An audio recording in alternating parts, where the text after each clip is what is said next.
Chers collègues, depuis la première journée du français dans les organisations internationales que la FFOI avait organisée en octobre 2010, vous êtes très nombreux à nous avoir rejoints.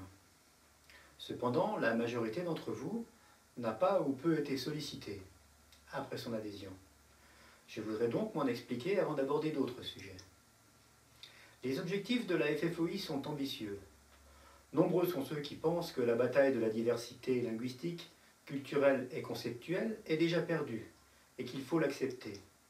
Dans ces conditions, pour avoir la moindre chance de faire avancer les choses, il fallait d'abord se rendre crédible, devenir un acteur qu'on écoute, avoir une identité publique reconnue.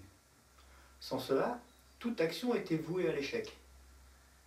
Pour acquérir cette crédibilité, nous nous sommes concentrés sur la constitution de réseaux politiques et diplomatiques et sur le développement de notre communication externe, mettant dès lors un peu de côté la gestion des nouveaux membres, ce dont je vous prie de nous excuser. Aujourd'hui, nous sommes suffisamment reconnus et écoutés pour agir efficacement. Et c'est donc ce que nous avons commencé à faire, au travers d'une cause, les conditions linguistiques de recrutement à l'ONU, qui a désormais une valeur emblématique pour la FFOI. Je ne vais pas m'étendre sur ce sujet car ce n'est pas l'objectif de cette vidéo. Je recommande par contre à ceux qui n'ont pas suivi le dossier d'en prendre connaissance sur notre site internet. Vous l'aurez compris, l'heure d'une AFFOI active au sein des organisations internationales est donc venue. Et c'est vous, les membres, qui devez en être le moteur.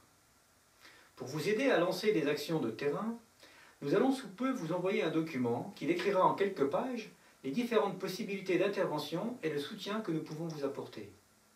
Pour favoriser la communication entre nous et soutenir la diffusion des témoignages, des analyses et des résultats de nos actions, nous allons également développer un certain nombre de moyens.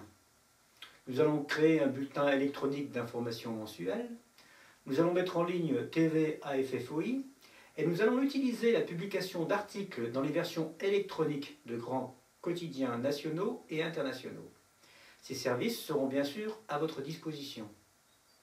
En attendant, je conseille à ceux qui voudraient d'ores et déjà se lancer dans l'action d'utiliser le kit du francophone fonctionnaire des organisations internationales, accessible et téléchargeable sur notre site. Composé de documents officiels importants, de modèles, d'outils et de recommandations, ce kit est en soi une expression singulière de l'esprit même de la FFOI. Le diffuser, c'est donc déjà agir. Voilà. Il me semble important de clarifier ces choses, surtout pour ceux qui se sont inscrits à la FFOI au lendemain de la première JFOI et qui ont probablement été surpris par notre silence. Si vous avez une question, une remarque, un conseil, n'hésitez pas à nous écrire. Je vous dis donc à bientôt pour agir ensemble.